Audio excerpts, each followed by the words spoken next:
¿Qué tal? Muy buen día tengan todos ustedes. Estamos en vivo desde el Facebook de Comunicación Radio WAPS. Mucho gusto estar con ustedes en esta mañanita. Les saluda Yasmín Rodríguez en la voz, Juan Quintana en los controles técnicos, y les platico que también estamos en el 1180 de amplitud modulada, así como en la plataforma de mixlr.com/Radio WAPS. Espero que nos escuches en esta mañana de jueves. Fíjate qué rápido pasó la semanita. Jueves 17 de septiembre, y bueno, muy contentos de estar con todos ustedes, y además platicarles que hoy contaremos con la presencia virtual de la maestra Gladys Navarro, quien nos va a platicar sobre la agenda mediática, este recorrido virtual que nos va a platicar en esta mañana, y así como también tendremos la presencia virtual de la compañera, la doctora Arely Martínez, quien platicará sobre el programa, la campaña de igualdad de género que la universidad está encabezando en estos próximos días. Y bueno,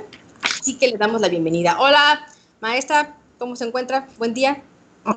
Hola, ¿qué tal, Yasmín? Muy buenos días. Buenos días allí a la producción y también desde luego a la audiencia que nos escucha en radio y por las redes sociales. Pues estamos de nueva cuenta otro jueves y bueno, tenemos muchas novedades. Creo que hay dos temas, por lo menos, que están marcando la agenda de los medios de comunicación esta semana a nivel nacional. Y bueno, el primero que tuvimos el día de antier y todavía el día de ayer, pues fueron desde luego los festejos, ¿no?, de la independencia, el grito. Fue una fecha histórica porque además pues es la primera vez que vemos en todo el país pues un grito en donde no había réplica prácticamente, porque no había pues ciudadanos concentrados en las plazas como hemos estado acostumbrados. Creo que eso no quería dejarlo pasar, ¿no?, porque los medios de comunicación lo abordaron y lo siguen abordando, como esta pandemia nos está obligando pues a modificar, ¿no?, muchas de las costumbres, eventos y demás, ¿no?, como en este caso que nos estamos comunicando o enlazando de manera virtual. Entonces, pues qué interesante y qué complejo, ¿no?, panorama vimos para todas las autoridades, desde los municipios, pequeñas localidades, el gobernador, ¿no?, de las entidades, el presidente, ¿no?, dando un grito, pues sin audiencia, ¿no?, o con muy poca audiencia. Queda pues allí para la reflexión de los tiempos que estamos viviendo. Otro de los temas nacionales también es esta consulta, ¿no?, que se pretende hacer, ¿no?, y el anuncio del presidente para que se lleve a consulta a digamos, si se enjuicia o no, si se abre una investigación o no contra los expresidentes. Eso me gustaría abordarlo, digamos, como segundo tema, ¿no?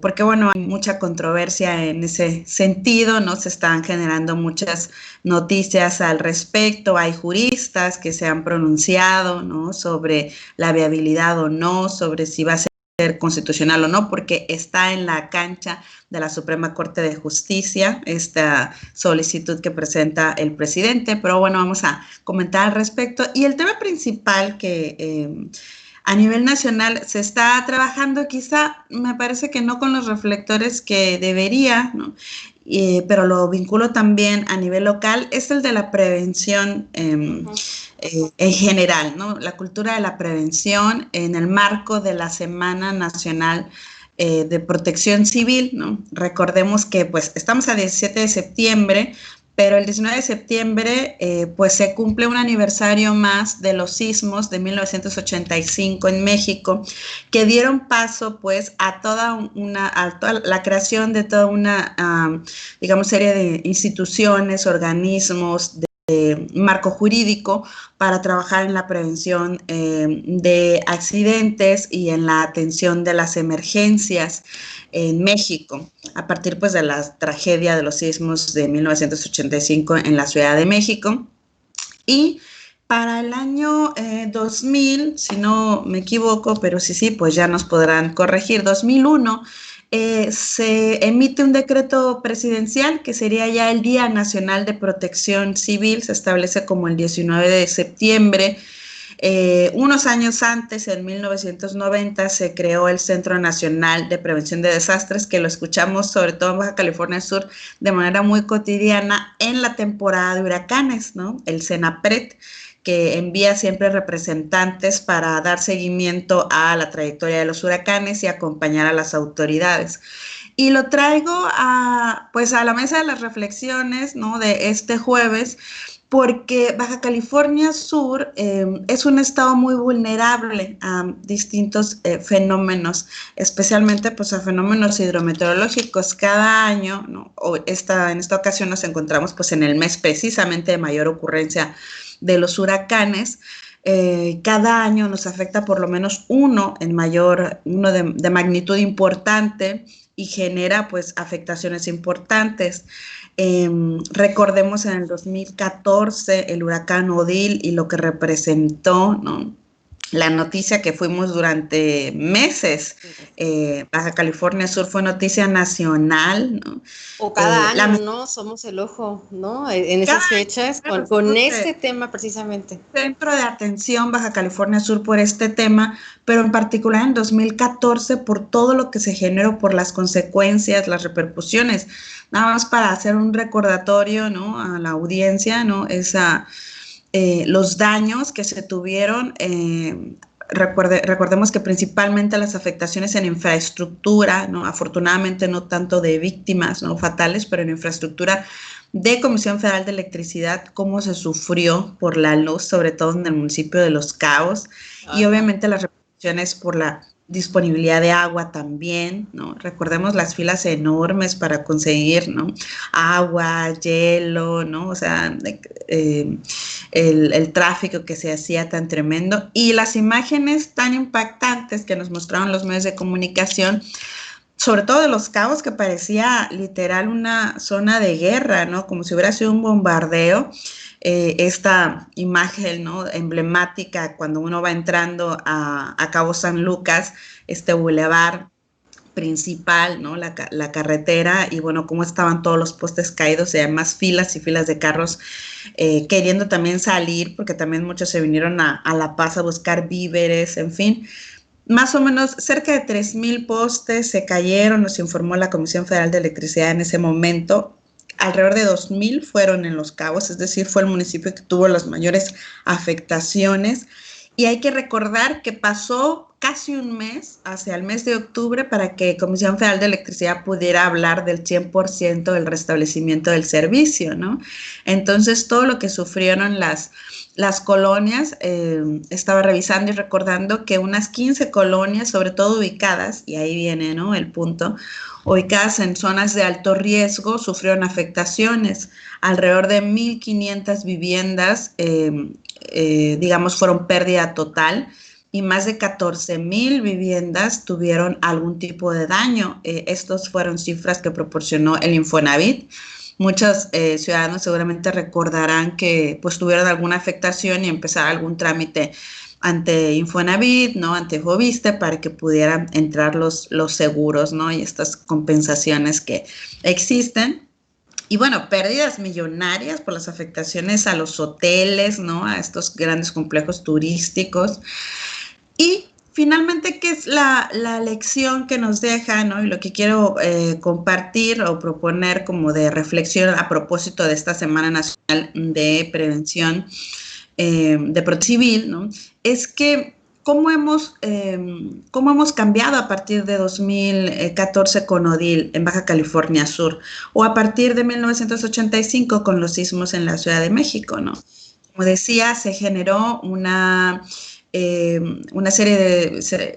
Se instalaron, se constituyeron una serie de instituciones y todo un andamiaje para la prevención nacional, pero creo que nos hace falta muchísimo todavía a nivel local, porque parece que cada año recordamos estos eventos, ¿no?, estos fenómenos hidrometeorológicos, ya imaginamos o nos imaginamos el tipo de afectaciones que podemos llegar a tener, pero persiste quizá, ¿no?, me parece irresponsable de conciencia todavía.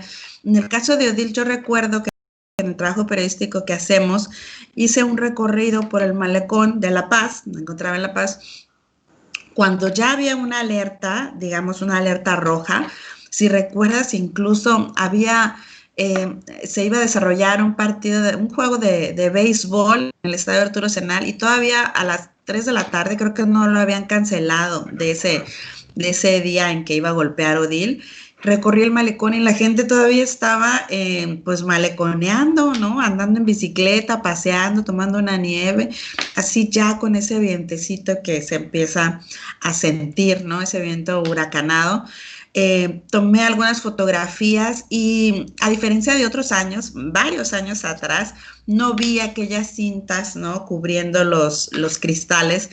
Y creo que lo que empezamos a comentar y a platicar entre muchos, ¿no? Yo creo ciudadanos, es que quizá en ese momento muchos se confiaron, ¿no? Como hacía tiempo que no afectaba un huracán en tal intensidad, de tal magnitud a Baja California Sur, pareciera que se perdió en ese momento esa cultura que se tenía de la protección, de la prevención, y no atendieron muchos de estos señalamientos, ¿no? Y bueno, en el caso de Los Cabos, me sirve para ejemplificar precisamente tanto la responsabilidad ciudadana como también la gestión y las políticas públicas, porque es el municipio que concentra la mayor parte de la población en zonas de riesgo. Estamos hablando de alrededor de 40,000 personas que se ubican en alguna zona de riesgo, y eso persiste a la fecha, ¿no? Eso quiere decir que desde Odil en 2014 a la fecha, las familias continúan viviendo en zonas de riesgo. Las colonias, obviamente las condiciones, digamos, del terreno, ¿no? Orográficas de Baja California Sur, pues hacen que en sí mismo, ¿no? Seamos una zona de riesgo por la corrida de los arroyos de manera cotidiana, ¿no? Cuando son la época de lluvia, pero ¿qué ha pasado desde entonces, no? Se anunció un programa, por ejemplo, de reubicación, se trabajó y se avanzó, me parece, o sea, desde mi perspectiva, de manera muy lenta, ¿no? Y no se han generado, creo, los mecanismos ni las obras necesarias para verdaderamente prevenir desgracias a futuro. Porque si revisamos las noticias en los medios locales por estos días, a propósito de que estamos en esta, como les decía, Semana Nacional de Protección Civil, y en este mes que nos toca pues estar pendientes de los huracanes, podemos identificar que no se ha cumplido, por ejemplo, con el reglamento de construcciones en Los Cabos, con la actualización del reglamento que tiene muchísimos años. Y en su momento, en Odil, parte de las reflexiones que se tuvieron era que se había construido sin considerar los efectos que podía llegar a tener el arribo, digamos, el embate de un huracán en esas condiciones para el puerto. Y si tú recuerdas o ubicas inmediatamente, los hoteles, los grandes hoteles tienen unos grandes ventanales, ¿no? Todos estos cristales, las albercas casi ahí cercanísimas del mar, ¿no? En fin, entonces no se ha respetado, ¿no? Las condiciones de vulnerabilidad de nuestra península, de nuestro estado, ¿no? Y no se ha logrado avanzar, y no solamente es algo que veo yo desde mi calidad de periodista en el seguimiento, ¿no? Sino también lo han reconocido líderes empresariales, ¿no? Que no se tiene todavía un reglamento actualizado en materia de la construcción que precisamente tome en cuenta esta vulnerabilidad, y que no volvamos a tener. No hemos vuelto a tener un huracán, afortunadamente, en esas condiciones, pero habría que preguntarnos qué pasaría en este momento, ¿no? Creo que todavía Baja California Sur no ha logrado avanzar lo suficiente en acciones preventivas. Por lo tanto, me parece que no se ha tomado la lección, ¿no? Después de lo que sucedió con Odil. Si recuerdan, incluso tuvimos esas imágenes tan impactantes de la rapiña, ¿no? Y en algunos casos todavía persisten, pero ahora como memes, ¿no? Que surgen a partir de diferentes contextos o situaciones. Pero, ¿qué nos quedó de ello, no? De esa lección. Y pongo también los casos más recientes o las lluvias más recientes, no sé si te toque a ti en tu zona, en la zona donde vives, ¿no? Pero las denuncias que nos toca recibir como medio de comunicación y como periodistas son tremendas, ¿no? Las calles en un estado, en muchos casos, inservibles, ¿no? Es decir, ¿cómo es posible que una lluvia de 20 minutos, de las más recientes, si ubicas, que incluso salieron también muchos comentarios de que cómo puede ser posible que llueva por espacios de la ciudad apenas, ¿no? Por zonas. Ya Debe empezar el de lluvia, dicen, ¿no? Ajá. Hemos crecido. No. Hemos crecido, pero ¿cómo es posible que una lluvia de 20 minutos cause unos destrozos tremendos, ¿no? En la zona sur crecen los arroyos, ¿no? De manera significativa, y me ha tocado recorrer también, ¿no? Ya obviamente pasado esto, y vemos socavones, vemos arroyos que no se terminaron de construir, que la Conagua dejó inconclusas, ¿no? Algunas obras en la zona sur, particularmente en el arroyo el que viene de Camino Real, pasa por La Fuente, sigue por el Cardoncito y continúa. Y ese cruce es tremendamente peligroso para algunas colonias del sur de la ciudad, unas colonias de las más alejadas y marginadas, la colonia Jericó, la colonia El Cardoncito, ¿sí? La colonia Las Altas, todas estas colonias que quedan incomunicadas y donde viven cientos de personas y que tienen grandes problemas. Más tardecito voy a compartir algunas imágenes en mis redes sociales para que nos sigan también por allí de Gladys los recorridos. Gladys Navarro en Facebook y también en Twitter, @Gladys_RN, de las obras que están generando un verdadero riesgo de colapso, ¿no? De estos arroyos que no se concluyeron y que, bueno, no se les ha tomado la atención debida, ¿no? Ni tampoco del gobierno federal. Es decir, en la repartición, creo, de culpas, esto va para todos, ¿no? Y creo que la protección civil compete a todos los niveles de gobierno, ¿no? No se pueden deslindar. Compete a la Conagua el revisar los cauces de los arroyos para evitar que sigan generando un peligro, porque los carros están pasando en particular por este arroyo, ¿no? Y está prácticamente por colapsarse, ¿no? La obra que se hizo. Y compete desde luego también a la Secretaría de Planeación Urbana, ¿no? E Infraestructura del Estado también, porque finalmente, aunque sea una obra federal, pues está en Baja California Sur, compete a la vigilancia de protección civil estatal y municipal también. Y en fin, por supuesto, la responsabilidad ciudadana, ¿no? De ser vigilantes de lo que ocurre en su colonia, ¿no? Y de estar advirtiendo. De tal manera que, ¿cuántas veces no hemos visto noticias terribles de grandes socavones que no se atendieron con oportunidad? Y bueno, ha habido fallecimientos, ¿no? Coches que se van por estos hundimientos y que no fueron atendidos. Entonces, este botón de muestra lo traigo precisamente porque forma parte de estas lecciones que deberíamos de aprender. Y de esta Semana Nacional de Protección Civil, que debería de obligarnos no solamente a la reflexión, sino a la actuación, ¿no?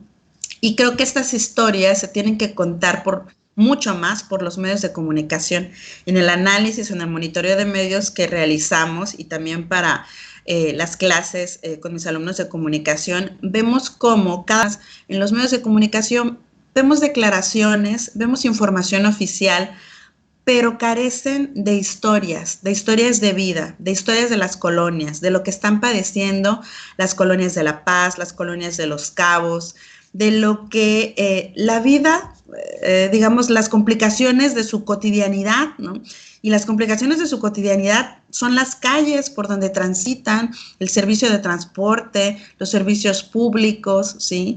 Y por supuesto, los riesgos que se pueden generar o que están sufriendo también las consecuencias en esta temporada que nos toca de huracanes, ¿no? Entonces, creo que hacen falta muchos más espacios para visibilizar también esta falta de actuación de nuestras autoridades, esta falta de gestión de los recursos públicos y de la aplicación en las obras prioritarias, ¿no? Pero también, ¿no? Para reflexionar sobre si verdaderamente como ciudadanos tenemos una cultura de la prevención, ¿no? Y de la protección. Vemos cómo muchos ciudadanos van y tiran la basura y escombros a los arroyos, que después todo esto va a dar al mar o que genera que se tapen las alcantarillas y que después haya muchísimo problema también por esto en las propias calles. En fin, son un cúmulo de situaciones, de consecuencias, de omisiones de las autoridades, pero también de actuaciones irresponsables en las que podemos incurrir como ciudadanos y que, bueno, ojalá en estos días en donde van a haber diferentes conferencias, reflexiones y demás ahora de manera virtual, porque pues no se pueden hacer presenciales, pues nos lleven a la actuación también, ¿no? A propósito de ello, creo que estamos a tiempo. Hay una gran deuda en Baja California Sur para, digamos, con los ciudadanos que habitan en zonas de riesgo. En Los Cabos todavía hay muchas familias que esperan la reubicación, que esperan una ayuda de parte de las autoridades, ¿no? Y que se hace latente, digamos, este tema en cada temporada de huracanes, ¿no? Y que vemos, ¿recuerdas las imágenes de hace unos años también, después del huracán Lidia, de cómo estaban los carros enterrados, ¿no? Y de cómo también algunos fraccionamientos de Los Cabos, los edificios se vinieron abajo, colapsaron por la humedad, por el agua, ¿no?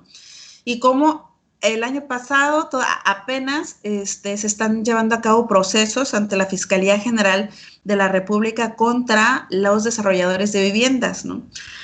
¿A qué viene todo esto? Como te comento, ¿no? Desde mi perspectiva, a que la responsabilidad es de todos, ¿no? Falta de reglamentos, de leyes, falta de aplicación de leyes y reglamentos para los constructores de vivienda, ¿no? Para la vigilancia de dónde se están ubicando estos desarrollos, porque continuamente en esta temporada vemos cómo hay denuncias de ciudadanos que refieren que prácticamente tienen una Venecia en su domicilio, ¿no? O sea, porque cómo corre el agua, no pueden salir, porque están llamando, ¿no?, a los servicios públicos municipales para que les auxilie, ¿no?, por las anegaciones que llegan a tener. Entonces, todo esto tiene un origen, ¿no? Y como reitero, tiene origen en la planeación, ¿no? Y en que se cumplan precisamente los reglamentos, normas, ¿no?, que se establecieron, pues en algunos casos a nivel nacional desde hace varios años a propósito de estas tragedias, pero que en otros todavía hace falta mucho por actualizar, como es el caso de Baja California Sur con sus atlas de riesgo y reglamentos para la construcción. Entonces, este es uno de los temas que quería abordar, como te decía, en varias... temas pendientes, ¿no? Los temas pendientes en nuestra agenda y ahora sí que es de nuestro estado, ¿no? Y bueno, pero estamos frente a que se prevé, pues obviamente en un incremento de fenómenos naturales, pues pueden ser accidentes de tecnología, puede ser también todo lo que estamos sufriendo y que de repente no se está como enmarcando, ¿no? Pero bueno, es una necesidad desarrollar, como tú lo mencionas, esa cultura de la protección civil, una cultura en la cual tengamos de prevención de desastres. Entonces, sí es un largo camino. Y que nos compete a todos. Que nos compete, efectivamente, eso también, que también nosotros como ciudadanos, ciudadanas, también tengamos que realizar, tengamos que respetar y además, sobre todo, llevarlo sobre la mano, ¿no? O sea, es decir, es tan importante que nosotros también tenemos que fomentar esta cultura. Sí, que no olvidemos que somos una entidad muy vulnerable, ¿no? Que aunque no tengamos en algunas temporadas, que bueno, ¿no?, digamos, el embate de un huracán con una magnitud importante, no significa que no estemos expuestos a ello. Y en muchas ocasiones, si tú recuerdas, Yasmín, las tormentas tropicales, perdón, o las depresiones tropicales han causado más estragos que los huracanes por la cantidad de agua que pueden llegar a tener, ¿no? Es decir, una tormenta, una depresión con mucha nubosidad y con una gran carga de humedad y demás puede generar más agua que un huracán, que a veces, bueno, la peligrosidad por sus vientos, sin duda, pero hay que tener un conocimiento respecto de estos fenómenos. Cada vez más, además, el estado tiene una migración alta, ¿no? Es decir, la generación de empleo, ¿no? Es atractiva para muchas personas que vienen de otras entidades y es importante que también se eduque, ¿no? A todos estos emigrantes que tienen todo el derecho de buscar las mejores condiciones de vida, que finalmente todos somos mexicanos y podemos buscar en cualquier contexto, pero, ¿no? Que llegan, que están arribando a una entidad vulnerable, ¿no? Y en muchas ocasiones, y hemos platicado con especialistas que nos advierten, como en el caso del huracán Lisa, ¿no? Parte de la tragedia en La Paz fue eso, que muchas familias se asentaron en cauce del arroyo y tenían el desconocimiento de lo que era un huracán, ¿no? Porque venían de otras partes del país en donde no, digamos, no tienen estos efectos y entonces no consideraban la magnitud, ¿no? Parte de todo lo que pudo haber sucedido con el huracán Lisa. Eso es lo que estamos viendo en estos tiempos también en Los Cabos, hay una migración importante y entonces a veces también los ciudadanos frente a la necesidad, sin duda, ¿no? Apremiante de tener una vivienda y un espacio donde ubicarse, tal vez se cometen pues decisiones apresuradas y se ubican precisamente y se van generando los asentamientos en zonas de riesgo. Compete pues a la autoridad también las campañas de educación, de prevención sobre los riesgos, ¿no? Que representan el terreno de Baja California Sur, las temporadas y por supuesto atender las necesidades, ¿no? Y una mejor gestión de los recursos. Entonces, pues ojalá que estos días, ¿no? Nos sirvan y que en los medios de comunicación que nos compete analizar también veamos estos temas trabajados de fondo, ¿no?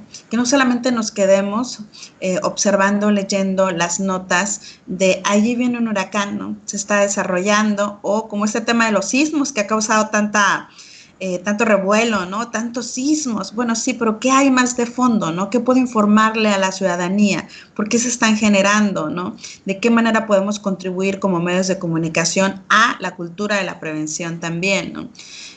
Hay espacios, ojalá que los tomadores de decisiones en los medios también y los editores decidan darle espacios más en las planas, en los portales, a contar de fondo estas historias y estos problemas que nos afectan a todos los ciudadanos de Baja California Sur.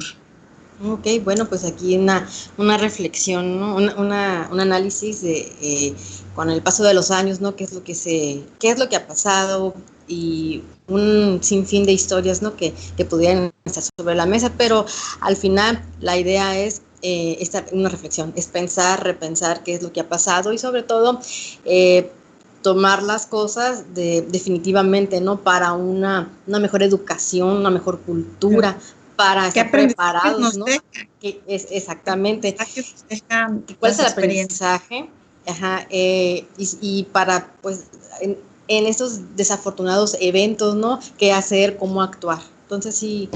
Y finalmente, antes de que nos vayamos, no sé, ya andamos sobre tiempo, rápidamente, la controversia sobre el tema de enjuiciar a los expresidentes, creo que hay dos puntos aquí, creo que en el fondo, ¿no? Un fondo político y pues también el jurídico. Yo he visto coincidencias de juristas y yo me sumo a ello también, aunque no sea desde luego jurista, sino académica y periodista. La justicia no se puede someter a consulta, ¿no? Es decir, si existen elementos, desde mi punto de vista, si existen elementos para investigar, que creo que sí los hay, ¿no? A expresidentes, por lo que nos han mostrado también grandes trabajos periodísticos a nivel nacional, investigaciones sobre probables actos de corrupción, no tendría siquiera que pensarse en consultar a los ciudadanos si desean, ¿no? Una investigación, porque creo que lo que deseamos muchos o todos los mexicanos es precisamente que se combata la corrupción y que se aparte finalmente, ¿no? Y se termine finalmente con la impunidad.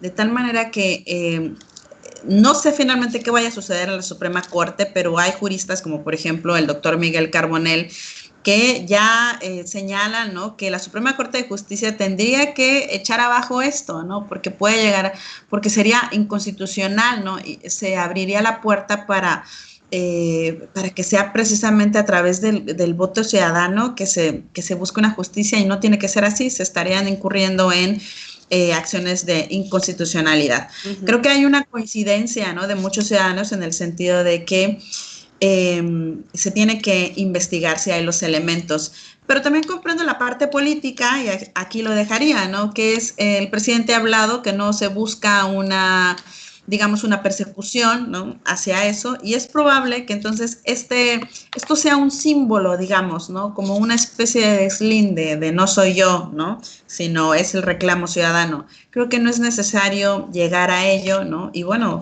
con los costos que se tengan, ¿no? Pero si algo hemos reclamado muchísimos, o si no es que todos los mexicanos, es precisamente el combate a la corrupción y a la impunidad. Y ojalá que podamos ver y que se esclarezca lo que se tenga que esclarecer, ¿no? Así es. Entonces, bueno, quedaría pendiente, ¿no? Este tema y como muchos otros temas. Mucho de qué hablar. Ya. Bueno, desde el inicio del sexenio, ¿no? Pero estaríamos pendiente con estos datos porque obviamente, por un lado, la consulta popular y la otra es si se debe o no se debe, pues, replantear claro, estos temas, ¿no? Ya se presentaron las firmas, los 2.800.000 me parece, ante el Senado, pero al parecer, como no fueron la totalidad, pues entonces el presidente presentó, digamos, esta propuesta ante el Senado, ¿no? De la pregunta y que le cae en la cancha de la Suprema Corte. Entonces, pues bueno, también está en discusión este tema de las consultas y cómo se realizan, ¿no? Me parece que es importante que se realicen, pero de manera muy estricta para que sean verdaderos ejercicios democráticos y no nos queden tantas dudas al respecto de la organización de las mismas, ¿no?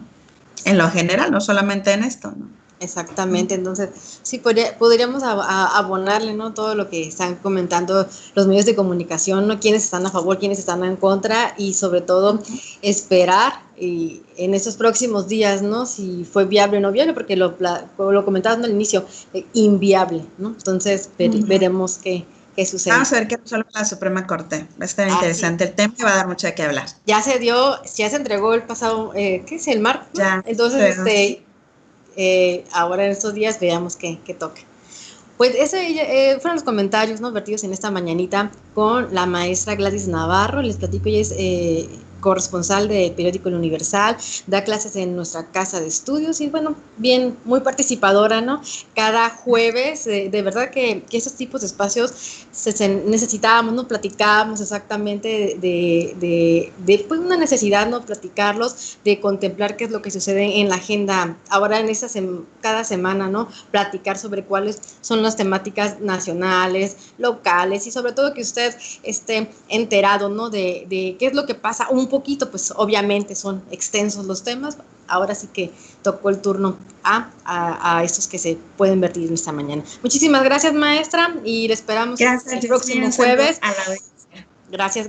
Y bueno, fíjense que en esta mañana también tenemos la presencia de la doctora Arely Martínez. Ella es parte de esa coordinación de igualdad de género de nuestra universidad y además que nos va a platicar sobre el programa que está integrando nuestra universidad. Es una campaña muy fuerte, de verdad, que ya empezó, y hay cursos, ustedes estarán viendo en diferentes redes sociales sobre lo que está enmarcando nuestra universidad. Entonces, pues no nos queda más que esperar. En estos momentos, ahorita nos conectamos con ella, si nos es posible, para que usted conozca un poquito más sobre las temáticas que estarán lanzando. Y bueno, también queríamos platicarle acerca de las notas que están pasando a nivel nacional e internacional, ¿no? Así que esperemos de verdad que mientras ahorita hacemos la conexión, pues usted conozca un poquito de lo que está pasando alrededor del mundo. Les platico brevemente que una de las notas que están aquí a nivel nacional suman 1.358 muertes en Pemex por COVID-19, restringen en Argentina la compra de dólares y se cae su bolsa, mexicanos más propensos a tener éxito a nivel mundial. La Fed deja sin cambios las tasas, prevé recesión menos brutal. Si no se entiende la crisis de COVID, menos la del cambio climático, lo anuncia el Fondo Monetario Internacional. Y bueno, también los temas son acerca de tras 5 meses de salida de capitales, agosto rompe con la racha. Economía mexicana caerá del 10.2 en el 2020 y crecerá el 3% en 2021, y esto lo platica la OCDE. Es unas proyecciones que implican un mayor deterioro en la actividad económica durante el 2020. Seguros de desempleo se encuentran al 76.4% por arriba del 2019. Bueno, yo creo que ya tenemos aquí a la doctora. Doctora, aquí está, ya la estoy viendo por aquí. Doctora, muy buenos días. ¿Cómo está? Hola, ¿qué tal? Buen día, un saludo. Pues gracias por estar con nosotros y pues para platicarnos brevemente de la campaña, bueno, de lo que usted también está trabajando junto con la doctora Lorela Castorena, que nos viene a platicar esta mañanita sobre esta gran campaña, este programa sobre igualdad de género que encabeza nuestra universidad. Sí, claro que sí. Buenos días, les saludamos cordialmente desde la Coordinación para la Igualdad de Género, en nombre de la doctora Lorela Castorena y su servidora Arely Madey Martínez Valencia. Extendemos la cordial invitación al primer seminario universitario en prevención de las violencias de género y cursos taller para prevenir la violencia de género en el ámbito universitario. Aprovechamos el espacio para dar a conocer algunos aspectos relevantes acerca del mismo. Primero que nada, es necesario comenzar por definir una de las principales acciones plasmadas dentro de nuestro plan estratégico, las cuales se enfocan hacia la institucionalización de un programa integral de capacitación, formación y profesionalización de estudiantes, personal administrativo, académico, de todas las dependencias universitarias de nuestra máxima casa de estudios. Por ello, en atención a la cuarta línea de acción del plan del trabajo de la CIGE, es fundamental establecer mecanismos para el diseño y desarrollo de nuestros cursos permanentes, que promuevan además la eliminación de estereotipos de género y el uso del lenguaje incluyente, a partir de medidas de prevención de las violencias de género en el ámbito universitario. Esto con el fin de lograr un impacto y trascender hacia el cambio social en la universidad. ¿Sí? Claro que sí, una tarea muy, muy fuerte, ¿no? Muy pesada y que no se puede de manera presencial, pero de manera virtual la universidad está encabezando, está tratando de realizar ese gran trabajo, bueno, a cargo de ustedes y sobre todo un gran trabajo, ¿no? Que de todas las personas que van a colaborar, ¿no? Desde maestros, doctores y sobre todo que sus líneas de investigación están en esos temas. Sí, claro que sí. Mira, el Seminario Universitario en Prevención de las Violencias de Género dará inicio este lunes 21 de septiembre de 2020. El curso que cobija su apertura es el taller La Violencia que nos une, rompiendo los ciclos y silencios de la violencia. Es impartido por el doctorante Pablo Chiu Díaz y tendrá una duración de 7 horas. El taller es 100% virtual y su objetivo es visibilizar y dimensionar la magnitud de la violencia en las experiencias de vida en México para trabajar, detener, denunciar y erradicar la violencia que se ejerce a través de los vínculos interpersonales. Partirá además de las experiencias vividas y las consecuencias de los distintos grados de exposición a la violencia que generan las personas, para abordar justamente la violencia en las relaciones de pareja. Pues me parece muy importante, ¿no? Sobre todo en estos días que estamos viviendo de encierro, estos temas son muy pertinentes, no de hoy, no, también de siempre, y que existe este esfuerzo, como decía en un inicio, platicarlo, que ese seminario sirva. Algo que me preguntaban hace unos días, que si solamente era para la comunidad universitaria o si personas externas podían estar en esos talleres, seminario.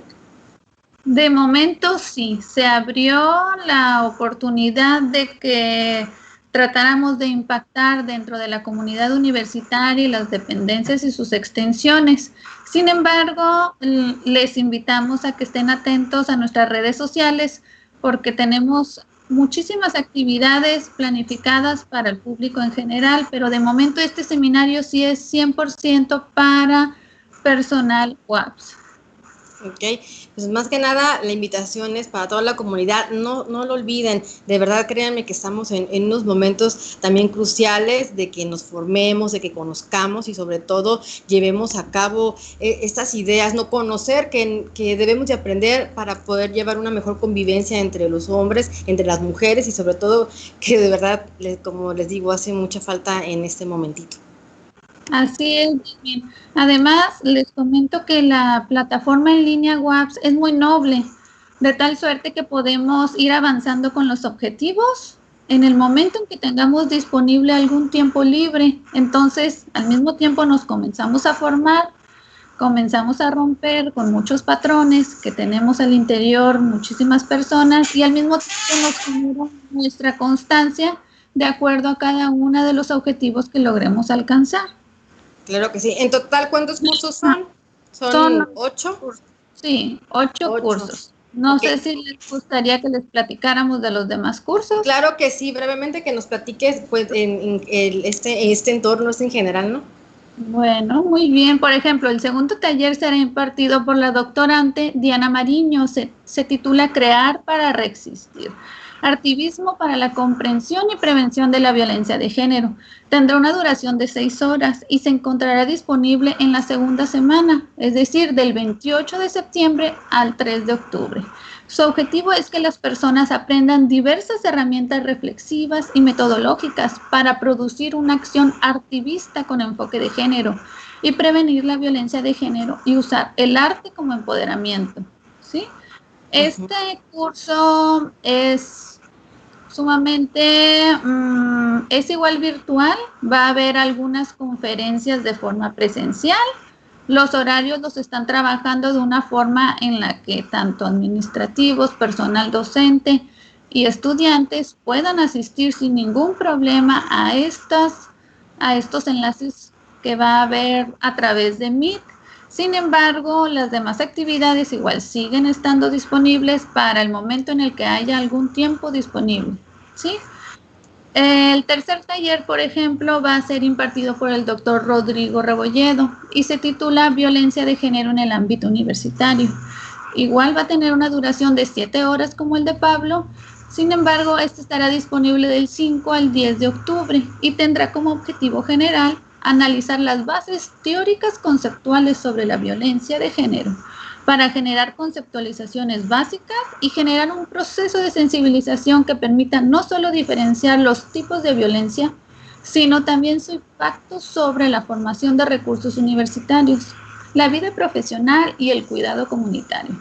Además, se abordarán las ideas propias sobre la violencia con el fin de reconocer que la formación de una ética universitaria igualitaria debe ser la forma de relacionarnos social y profesionalmente. ¿Sí? Sí, claro que bueno. Sí. De repente no lo escucho, pero sí. Recuerden, estos cursos, el taller, este seminario en general, son para formación, recuérdenlo, eso es muy importante y sobre todo que no los deje de lado. Vivimos situaciones extremas y créame que en este momento nos hace falta ser parte, ¿no? Ser parte de estas actividades para fomentar, ¿no? Una nueva cultura que de repente la dejamos de lado. Sí, mira, Yasmin, justamente retomando esta parte de la hora, también se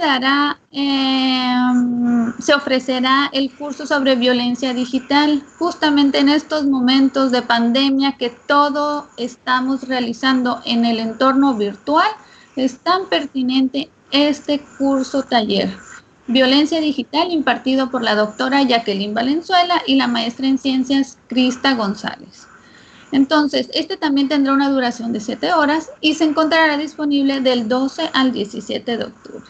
Su objetivo general es desarrollar las herramientas necesarias para la identificación de conductas de violencia en entornos digitales y reconocer que estos actos constituyen delitos, además señalados en la Ley General de Acceso de las Mujeres a una Vida Libre de Violencia, y que además en el Código Penal de Baja California Sur sin duda será de mucha ayuda para abordar las distintas dimensiones que aqueja el entorno virtual, el trabajo en línea y las clases virtuales. Así que, como les decía, un gran trabajo, ¿no? Y sobre todo, de repente, que desconocemos y qué mejor, bueno, ahorita en estos tiempos y con expertas y expertos nos llevan de la mano con cada temática importante, ¿no? Que está resultando. Sí, muchas gracias. Mira, también el quinto taller va a ser impartido por la doctorante Diana Cuevas. Se titula Biografías y experiencias de género. Se va a encontrar disponible del 19 al 24 de octubre de 2020. Y su objetivo es reflexionar sobre las condiciones y situaciones de género a partir de ejercicios de introspección para identificar experiencias energizantes en sus vidas y cualidades personales y colectivas que contribuyan a afianzar su ser en el mundo. El análisis del sistema sexo-género y la adquisición de género en la identidad personal será la clave, ¿sí? Ok, claro que sí. Entonces, para estar atentos, ¿no? Y bueno, comentaba también, ¿no?, que estas mismas pláticas quedarían en redes sociales, ¿verdad? Sí, claro que sí, vamos a subirlo a todas las redes sociales. Hay otro curso también súper importante que va a abordar las masculinidades, también va a ser impartido por el doctorante Pablo Chu. Va a durar igual 7 horas y estará disponible del 26 al 31 de octubre. El objetivo de este taller va a ser abordar desde un análisis crítico los procesos en que se va configurando el proyecto político infantil denominado masculinidad desde el análisis de la categoría binaria de género. Además, problematizando la ideología de género en la construcción cultural de las masculinidades hegemónicas y una revisión del contrato de lo masculino, sus obligaciones, sus castigos, sus privilegios y ofrecer un espacio para la gestión artesanal de formas alternativas de estar en el mundo. Muy, muy importante. Entonces, que de repente pensamos, ¿no?, ¿por qué también trabajar las masculinidades, ¿no? Sí, siempre estamos hablando de tales temas, ¿por qué? Entonces, es esencial también. Es pues es un todo, ¿no?, para poder llevarlo a cabo. Sí, claro. Otro de los temas también súper importantes va a ser el que se va a llevar a cabo por el doctor Rodrigo Salgado. Este se titula Violencia contra la comunidad LGBTI+, en la universidad. Este va a tener también una duración de 7 horas y estará disponible del 2 al 7 de noviembre. El objetivo de este curso va a ser sensibilizar sobre la problemática en la que se enfrenta la comunidad LGBTI+, en el entorno universitario, con el fin de proponer, ejecutar acciones tendientes a mejorar la calidad de vida de la población LGBTQ, así como su autorrepresentación y su autonomía. Claro, a mí lo que me agrada también de estos cursos que se estarán impartiendo es de que no solamente finaliza con las charlas, ¿no?, de los expertos y expertas, sino que también hay un trabajo de parte del voy a decir usuario, ¿no?, del participante, y no sé si es la última parte del taller, pero sí es importante aclarar que no solamente son pláticos, sino también hay una iniciativa por parte del participante o que puedan estar de la mano, ¿no? O sea, ¿qué aprendimos durante todos estos bloques? Claro que sí, justo para eso es el 8º taller. Sí, justamente, la aplicación de los conocimientos nuevos adquiridos, de romper estas barreras, de adquirir nuevos conceptos que podemos aplicar en la vida cotidiana, justamente se va a concretar en el 8º taller, que se llama microtalleres, para la elaboración de material didáctico, de divulgación e informativos. Estos serán utilizados para promover la prevención de la violencia en el ámbito universitario. Se va a encontrar disponible la última semana de cierre del 9 al 13 de noviembre, el cierre del seminario, y tendrá una duración de 3 horas. Son cursos pequeñitos, por eso los titulamos microtalleres, y justamente es para aplicar los conocimientos y que tengamos algún producto, una infografía, un podcast, un manual, algún cartel, algo que sea de forma visual que podamos utilizar en nuestros espacios de trabajo, en el área administrativa universitaria, por ejemplo. Docencia podría utilizar algún podcast, un storytelling, algo que hable sobre la violencia de género, algo que haya impactado incluso dentro de su propia formación como docente y que quisieran aplicar o replicar dentro de los espacios en sus aulas virtuales. ¿Sí? Claro que sí, luego también nos sumaríamos. Claro que sí, estamos invitándolas a todas. Incluso pueden seguirnos en nuestras redes sociales. Estamos en Facebook en la fanpage en @género-waps y en Instagram en Coordinación Igualdad de Género. Entonces ahí estaremos subiendo todo lo relacionado con este seminario y con otras actividades que estaremos trabajando. Ok, bueno, pues aquí la doctora Areli para platicarnos sobre este seminario que inicia la próxima semana. Para toda la comunidad universitaria tienes que correr tu correo de la Universidad Autónoma de Baja California Sur para poder estar inscrito o inscrita. Además que créame que en estos momentos lo mejor que podemos hacer es continuar con esas temáticas, sensibilizarnos, ya lo dijo aquí la doctora.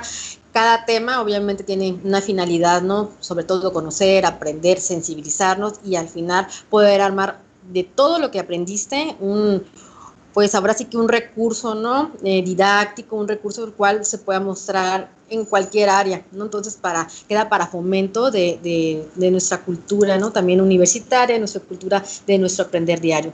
Yo la verdad le agradezco a la doctora que nos platique ese tema e invitarla, ¿no? También para que cuando ya nos quiera platicar de un tema, pues adelante también hacerlo de su conocimiento, de la opinión de todos ustedes, para que mejor seguir fomentando este tipo de cultura. Créanme que nadie está exento de nada, así que lo mejor que podemos hacer en este momento es conocernos, aprender, sensibilizarnos, y este es uno de los primeros trabajos que realiza la Coordinación de Igualdad de Género de nuestra universidad. Tiene unos meses de creada a cargo de la doctora Lorela y aquí la compañera doctora Areli. Entonces yo creo que es un gran trabajo lo que están realizando y bueno, les digo, es el primer inicio, ¿no? Muchísimas gracias por la invitación y claro que sí, volveremos con gusto. También la doctora Castorena aquí estará. Entonces, muchísimas gracias y espero que puedan. Ya nos inscribimos. Los que tenemos correo ya nos inscribimos, ¿no? Para poder estar aquí con ustedes. Gracias, Arely, gracias por estar aquí con nosotros. Muchas gracias. Hasta luego. Un saludo. Hasta luego. Y bueno, aquí dos entrevistas, la primera con la maestra Gladys Navarro, haciendo este recorrido mediático, ¿no? ¿Qué pasó en la semana? ¿Cuáles son los temas que se están presentando, tanto lo local como lo nacional? Y nos despedimos con la doctora Areli para platicarnos de este curso, de este seminario, traigo miles de temas, seminario para que queden todos ustedes, la comunidad universitaria, necesitamos que podamos estar aprendiendo sobre esos temas. Muchísimas gracias y bueno, no me resta decirle que tenga una linda semana y que además, fíjense que ya no lo puse por aquí, pero usted debe de conocer algunos temas de los temas que se están proyectando a nivel nacional. Les platicaba yo ya para cerrar. Una de las notas de ciencia, ¿no?, que se están gestando en este momento es: descubren espermatozoides gigantes fosilizados de hace 100 millones de años. Esto es en Birmania. Fosfina en la atmósfera de Venus es un signo potencia de vida. Esa es la nota de la semana que he estado mucho dando de qué hablar. Expertos detectan la posible marcador de vida, les decía, ¿no?, aquí en Venus. Médicos de cuidado intensivo son los que menos contraen el COVID-19. ¿Qué tal? En ciencia siempre hay cosas nuevas, sorpresas. Lo menciona la doctora Julieta Fierro. Científica descubre el instinto paternal en el cerebro de ratones. Estudio revela que el coronavirus puede invadir el cerebro. El humano causante del 96% de la extinción de mamíferos, se revela un estudio. Expertos prevén peores desastres naturales en el mundo y desde 1970 han desaparecido el 68% de la fauna salvaje en el mundo. Y bueno, si usted quiere conocer más de temas de divulgación de la ciencia, los invito a que lea Punto Universitario, la revista semanal que está en su fanpage de Punto Universitario que realiza nuestra universidad. Hoy jueves, bueno, a las 5 de la tarde está nuestra revista de Punto Universitario para que usted conozca temas de divulgación de la ciencia, de difusión de la cultura que hace nuestra universidad. Aquí se despide en la voz Yasmín Rodríguez, está Juan Quintana en los controles técnicos y bueno, quédense en la programación musical del 1180 de amplitud modulada. Hasta la próxima semana y bueno, sigan en sintonía con nosotros. Hasta luego.